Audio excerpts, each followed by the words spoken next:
आप सभी श्रोता मित्रों को मेरा हार्दिक नमस्कार। आइए आज मैं सुनाने जा रही हूँ मुंशी प्रेमचंद जी की कहानी नशा।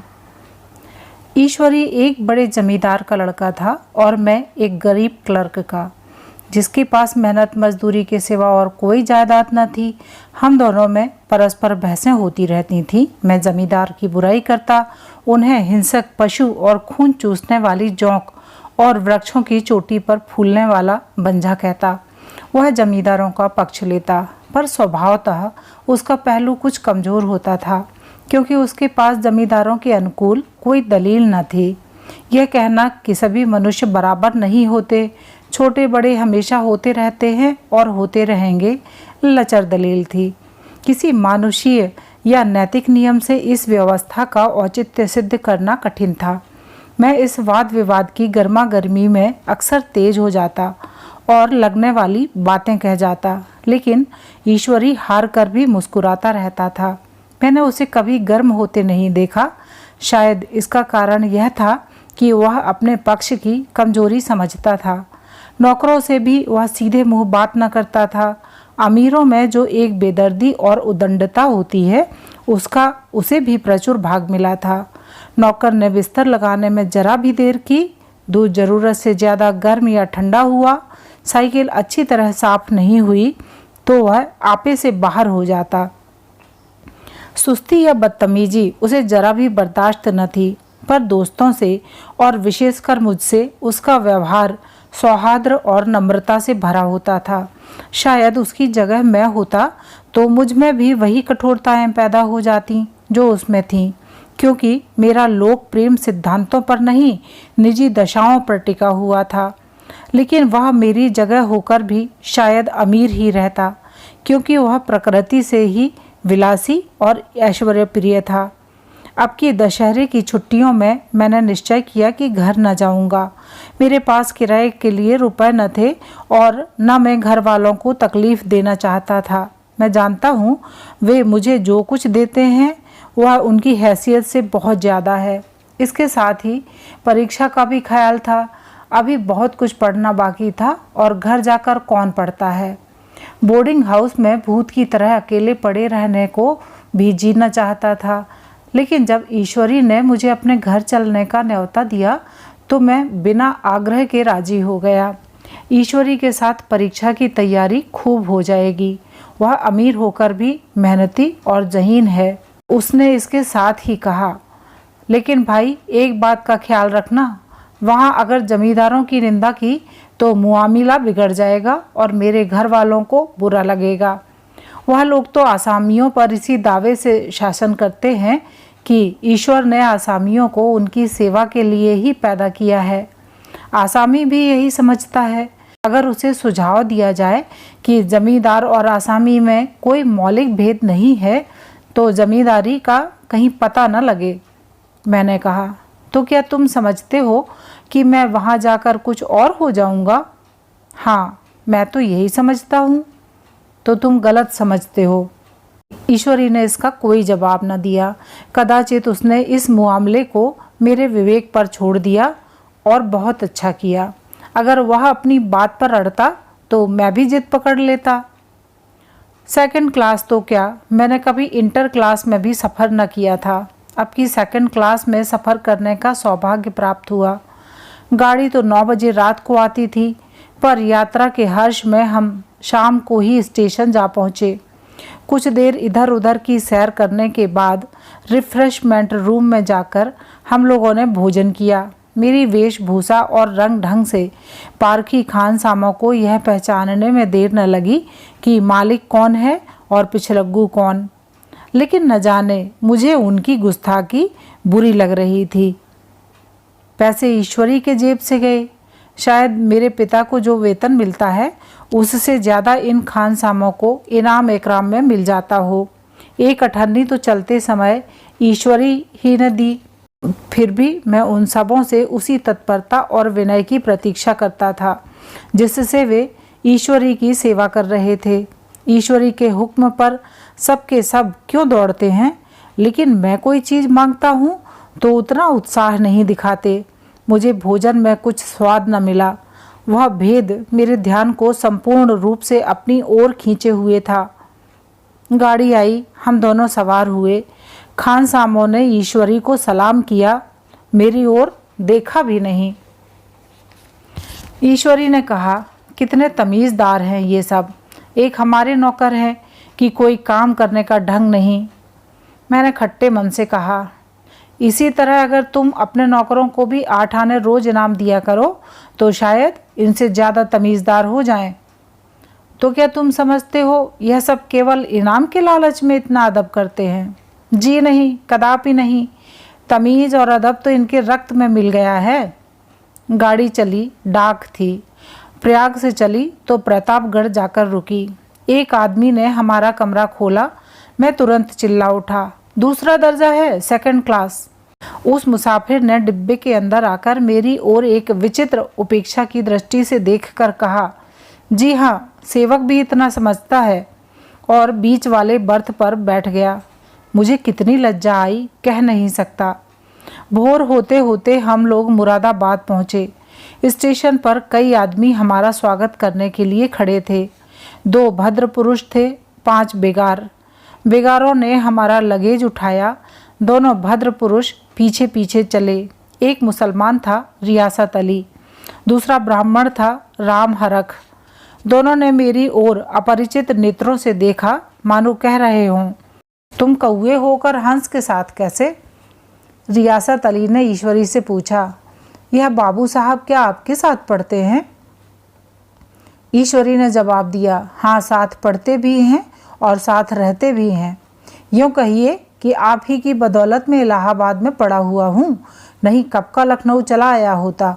अब कि मैं इन्हें घसीट लाया। इनके घर से कई तार आ चुके थे, मगर मैंने इनकारी जवाब दिलवा दिए।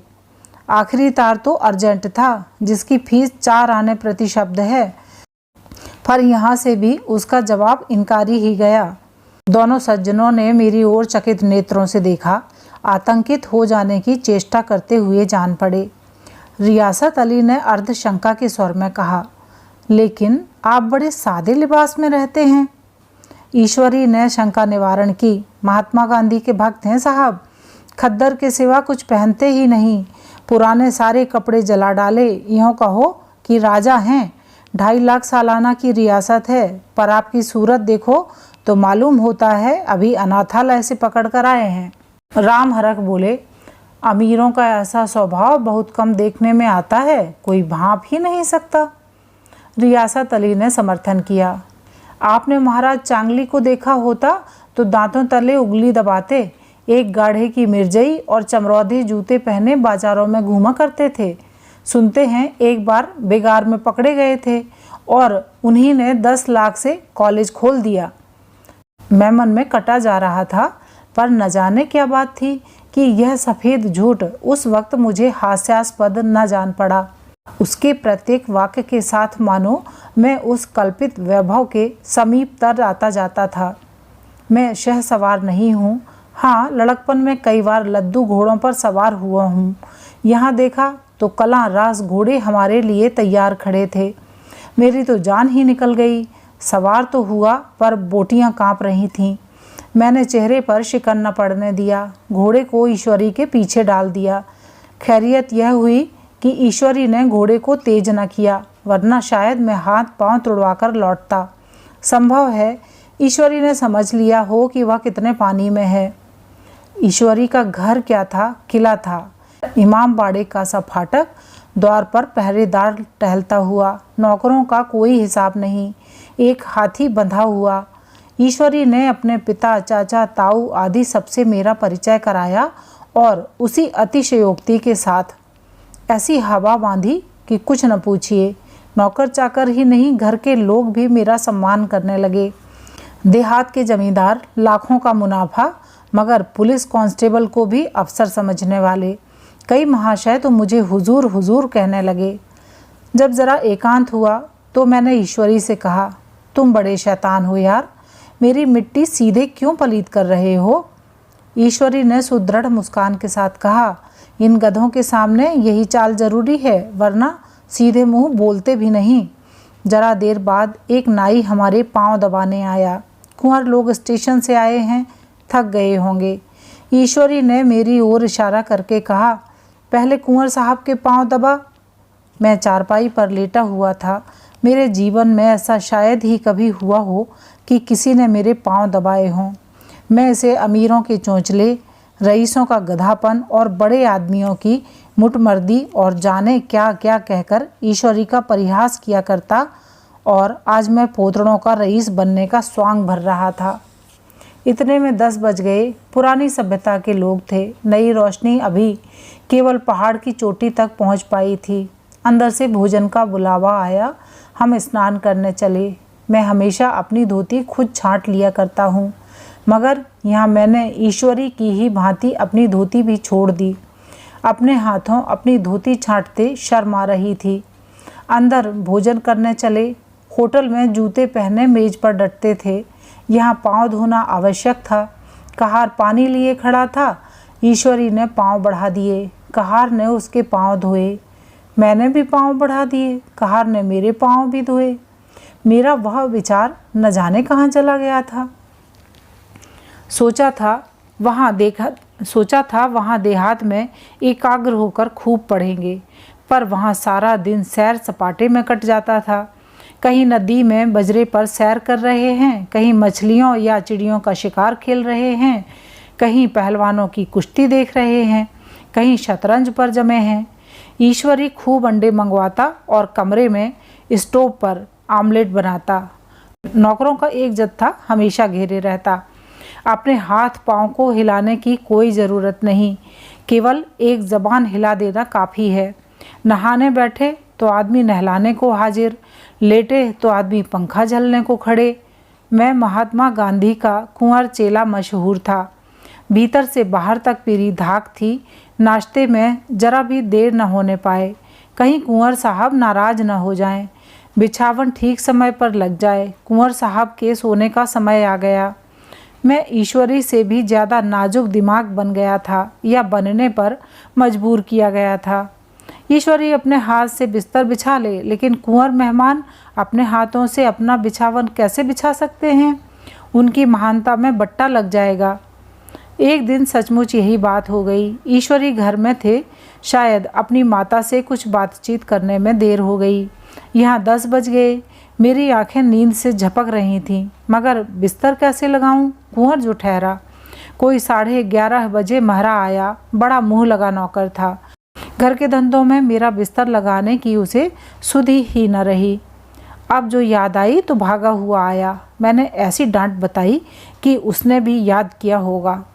ईश्वरी मेरी डांट सुनकर बाहर निकल आया और बोला, तुमने बहुत अच्छा किया। यह सब हरामखोर इसी व्यवहार के योग्य हैं। इसी तरह ईश्वरी एक दिन एक जगह दावत में गया हुआ था। शाम हो गई, पर लैंप न जला। लैंप मेज पर रखा हुआ था। दिया सलाई भी वहीं थी, लेकिन ईश्वरी खुद कभी लैंप नहीं जलाता। फिर कुंवर साहब कैसे जलाएं? मैं झुंझला रहा था। समाचार पत्र आया हुआ रखा था। जी उधर लगा हुआ था, पर लैंप नदारद। दैवयोग से उसी वक्त मुंशी रियासत अली आ निकले। मैं उन्हीं पर उबल पड़ा। ऐसी फटकार बताई कि बेचारा उल्लू हो गया। तुम लोगों को इतनी फिक्र भी नहीं कि लैंप जलवा दें? मालूम नहीं ऐसे कामचोर आदमियों का यहाँ कैसे गुजारा होता है। मेरे यहाँ घंटे भर निर्वाह न हो। रियासत अली ने कांपते हुए हाथों से लैंप जला दिया। वहाँ एक ठाकुर अक्सर आया करता था। कुछ मनचला आदमी था। महात्मा गांधी का परम भक्त। मुझे महात्मा जी का चेला समझकर मेरा बड़ा लिहाज करता था, पर मुझसे कुछ पूछते संकोच करता था। एक दिन मुझे अकेला देखकर आया और हाथ बांधकर बोला, सरकार तो गांधी बाबा के चेले हैं ना? लोग कहते हैं कि यहाँ सुराज हो जाएगा तो जमींदार न रहेंगे। मैंने शान जमाई। जमींदारों के रहने की ज़रूरत ही क्या है? यह लोग गरीबों का खून चूसने के सिवा और क्या करते हैं? ठाकुर ने फिर पूछा, तो क्यों सरकार, सब जमींदारों की ज़मीन छीन ली जाएगी? मैंने कहा, बहुत से लोग खुशी से दे देंगे। जो लोग खुशी से ना देंगे उनकी ज़मीन छीननी ही पड़ेगी। हम लोग तो तैयार बैठे हैं। ज्यों ही स्वराज्य हुआ अपने सारे इलाके आसामियों के नाम हिब्बा कर देंगे। मैं कुर्सी पर पांव लटकाए बैठा था। ठाकुर मेरे पांव दबाने लगा। फिर बोला, आजकल जमींदार लोग बड़ा जुल्म करते हैं सरकार, हमें भी हुजूर अपने इलाके में थोड़ी सी ज़मीन दे दें तो चलकर वहीं आपकी सेवा में रहें। मैंने कहा, अभी तो मेरा कोई अख्तियार नहीं है भाई, लेकिन ज्यों ही अख्तियार मिला मैं सबसे पहले तुम्हें बुलाऊंगा, तुम्हें मोटर ड्राइवरी सिखाकर अपना ड्राइवर बना लूँगा। सुना, उस दिन ठाकुर ने खूब भंग पी और अपनी स्त्री को खूब पीटा और गांव के महाजन से लड़ने को तैयार हो गया। छुट्टी इस तरह तमाम हुई और हम फिर प्रयाग चले। गांव के बहुत से लोग हम लोगों को पहुंचाने आए। ठाकुर तो हमारे साथ स्टेशन तक आया। मैंने भी अपना पार्ट खूब सफाई से खेला और अपनी कुबेरोचित विनय और देवत्व की मुहर हरेक हृदय पर लगा दी। जी तो चाहता था हरेक को अच्छा इनाम दूं, लेकिन वह सामर्थ्य कहाँ थी। वापसी टिकट था ही, केवल गाड़ी में बैठना था। पर गाड़ी आई तो ठसाठस भरी हुई थी। दुर्गा पूजा की छुट्टियां भोगकर सभी लोग लौट रहे थे। सेकंड क्लास में तिल रखने की जगह नहीं। इंटर क्लास की हालत उससे भी बदतर। यह आखिरी गाड़ी थी, किसी तरह रुक न सकते थे। बड़ी मुश्किल से तीसरे दर्जे में जगह मिली। हमारे ऐश्वर्य ने वहाँ अपना रंग जमा लिया, मगर मुझे उसमें बैठना बुरा लग रहा था। आए थे आराम से लेटे लेटे, जा रहे थे सिकुड़े हुए। पहलू बदलने की भी जगह न थी। कई आदमी पढ़े लिखे भी थे, आपस में अंग्रेजी राज्य की तारीफ करते जा रहे थे।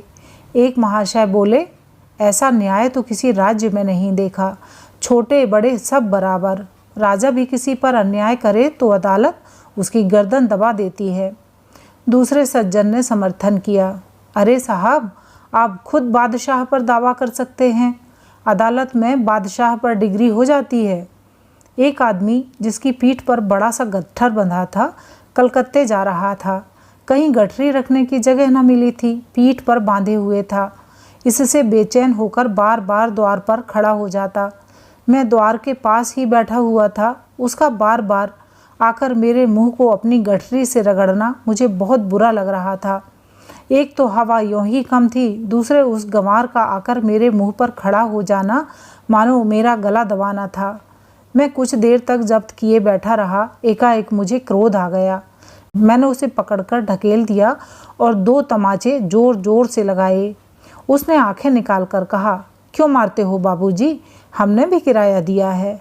मैंने उठकर 2-3 तमाचे और जड़ दिए। गाड़ी में तूफान आ गया। चारों ओर से मुझ पर बौछार पड़ने लगी। अगर इतने नाजुक मिजाज हो तो अव्वल दर्जे में क्यों नहीं बैठे? कोई बड़ा आदमी होगा तो अपने घर का होगा। मुझे इस तरह मारते तो दिखा देता। क्या कसूर किया था बेचारे ने? गाड़ी में सांस लेने की जगह नहीं, खिड़की पर जरा सांस लेने खड़ा हो गया तो उस पर इतना क्रोध। अमीर होकर के आदमी अपनी इंसानियत बिल्कुल खो देता है। यह भी अंग्रेजी राज है जिसका आप बखान कर रहे थे। एक ग्रामीण बोला, दफ्तरन माँ घुसन तो पावत नहीं, उस पर इतना मिजाज। ईश्वरी ने अंग्रेजी में कहा, what an idiot you are Veer. और मेरा नशा कुछ कुछ उतरता हुआ मालूम होता था। अभी आप सुन रहे थे मुंशी प्रेमचंद जी की लिखी हुई कहानी नशा। दोस्तों, आपसे एक अनुनय भरा आग्रह है, अगर आप मेरे चैनल की कहानियाँ सुनते हैं और मेरे चैनल को अभी तक सब्सक्राइब नहीं किया है तो कृपा कर सब्सक्राइब कर लें, अपने दोस्तों में शेयर करें।